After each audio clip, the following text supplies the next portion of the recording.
Gars, j'espère que vous allez tous bien, content de vous retrouver aujourd'hui. Victoire du Barça, la mission est accomplie, le contrat est rempli, il fallait à tout prix les 3 points. Alors, ça n'a pas été un match exceptionnel du Barça, mais rappelons le contexte quand même. Match le jeudi, pas de Rafinha, la trêve écourtée, les joueurs de l'Espagne qui ont joué des prolongations, surtout la Yamal en fait, il y a quelques jours. Donc forcément, j'attendais pas un match spectaculaire du Barça, surtout que le Barça joue déjà dimanche. Donc l'objectif aujourd'hui, c'était les 3 points et c'était ne pas avoir de blessés. Malheureusement, Dani Olmo est sorti sur blessure. On va revenir sur tout ça. Je vais donner les top joueurs de ce match. N'hésitez pas dans les commentaires à donner les vôtres. Alors, niveau composition, Araujo était sur le banc. Il n'a pas joué le dernier match avec l'Uruguay, mais le voyage et tout fait que bon, il pouvait pas être titulaire. Du coup, une charnière quand même, Inigo avec Eric Garcia, puisque Koubarsi aussi n'est pas disponible pour l'instant. Un milieu de terrain avec Gavi et une attaque sans Lewandowski. Un Barça donc remanié.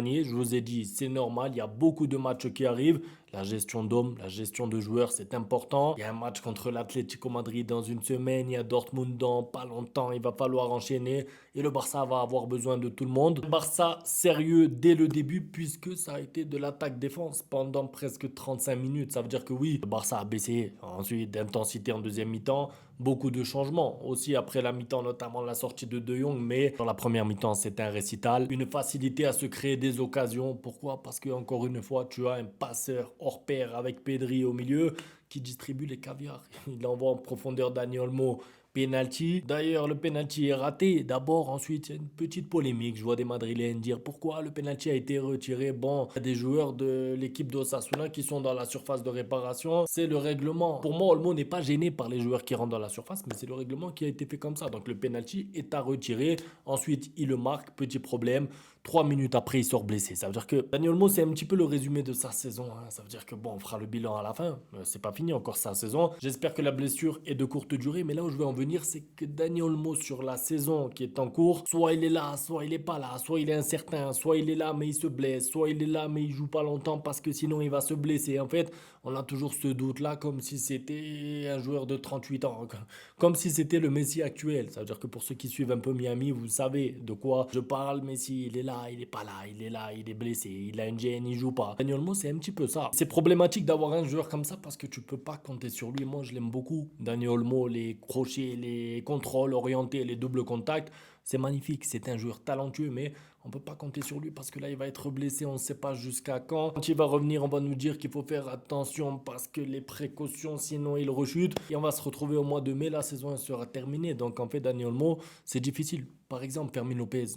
Fiabilité, le mec qui rentre, passeur décisif incroyable parce que la passe de Fermin Lopez, elle est super dure à faire, hein. Faut pas croire, hein. Le but il a l'air facile, mais le centre pour Lewandowski est millimétré. On revient sur ce but après. Donc Dani Olmo qui sort blessé, je suis triste, je suis malheureux, je me dis il va rater des matchs. Voilà, c'est ça en fait que je me dis. Et surtout en fait tu pourras pas mettre de la rotation dans ce Barça ou en tout cas moins puisque tu as un joueur de moins, c'est logique. Maintenant, concernant tous les joueurs qui ont été bons, moi j'ai encore une fois beaucoup aimé le match de Pedri parce que c'est vrai qu'il a régalé avec ses passes, avec ses ouvertures, mais encore une fois, dès que le ballon passe par lui, c'est un régal. Je sais pas pour vous. Les contrôles orientés à la perfection, la gestion du tempo, les passes, les 1-2. Un match classique de Pedri. Ça veut dire qu'en fait, il fait que des matchs comme ça maintenant. Il nous habitue à ça, mais c'est un régal de le voir jouer. Je paierai ma place juste pour aller voir Pedri jouer au foot. Moi, c'est un régal, franchement. Autre joueur qui m'a plu, c'est la Yamal parce que la Yamal, il sort d'un match de 120 minutes avec le penalty raté, vous le savez là-bas avec l'Espagne, Ligue des Nations. Bon, il y a eu la qualification au bout. Il avait été buteur d'ailleurs pendant la prolongation, mais je me suis dit comment physiquement il peut déjà enchaîner parce que il a quand même un corps de 17 ans, qu'on le veuille ou non. Finalement, il nous a offert des gestes encore une fois, des contrôle. Moi, à un moment, il m'a feinté. Je pense que vous savez tous de quelle action je parle. La balle arrive sur lui au 20 mètres. Il fait comme s'il va tirer, mais il contrôle orienté. Ça élimine le joueur. Bon, après, il tire à côté, c'est vrai. Il lui manque un peu de précision hein, sur les tirs à la Yamal. On le sait, c'est un domaine qui va devoir améliorer avec le temps. Mais encore une fois, des gestes de classe mondiale, des crochets, des contrôles. Il m'a régalé la Yamal. C'est peut-être pas une masterclass de sa part. C'est peut-être pas le meilleur match de sa part.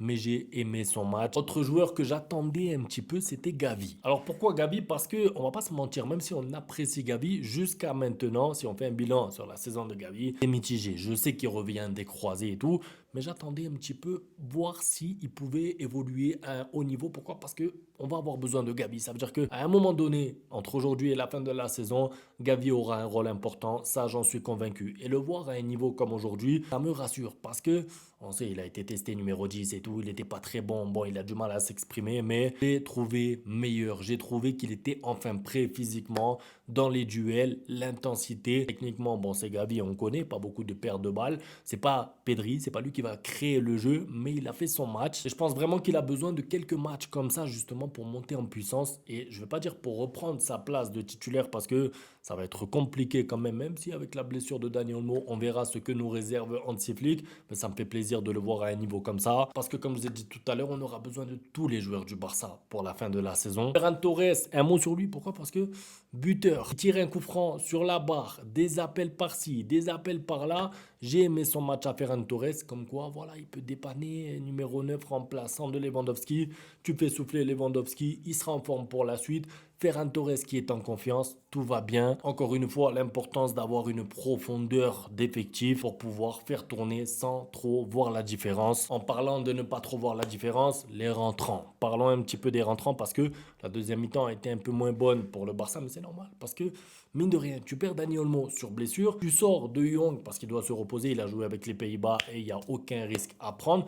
Forcément, ton milieu, c'est plus le même. Quand même, Dani Olmo et De Jong en moins sur le terrain, c'est normal, tu as moins de maîtrise. Mais malgré la maîtrise que tu as perdue, tu arrives à être solide et tu arrives à être dangereux surtout, puisque tu vas mettre même un troisième but sur contre-attaque. Et là, un petit peu comme pour Gavi, je suis content pour Fermin Lopez parce que lui, il a plus beaucoup de temps de jeu. Je veux dire, forcément, le niveau de Pedri, le niveau de Jong, le niveau qu'avait Dani Olmo, c'est compliqué de mettre Fermin Lopez dans cette équipe. Maintenant, regardez, il rentre, il est décisif. Comme je vous ai dit tout à l'heure, attention à ne pas croire que son centre est facile. Bonne rentrée de Fermin Lopez. Au passage, je suis content parce que Lewandowski, bon, on sait qu'il est en course pour le Pichichi. Et même si c'est secondaire et même si tout ce qui est trophée individuel, parce qu'on parle tout le temps ballon d'or et tout, voilà, c'était un match sans Rafinha. Il sera là d'ailleurs pour le prochain match. Mais là où je veux en venir, c'est que oui, c'est secondaire le Pichichi. Mais si Lewandowski peut mettre un but ou deux de temps en temps, on prend. Dernier joueur qui m'a plu, c'est Baldé. Parce que Baldé, il est passeur décisif sur le premier but, mais c'est quoi ces accélérations qu'il nous fait encore une fois?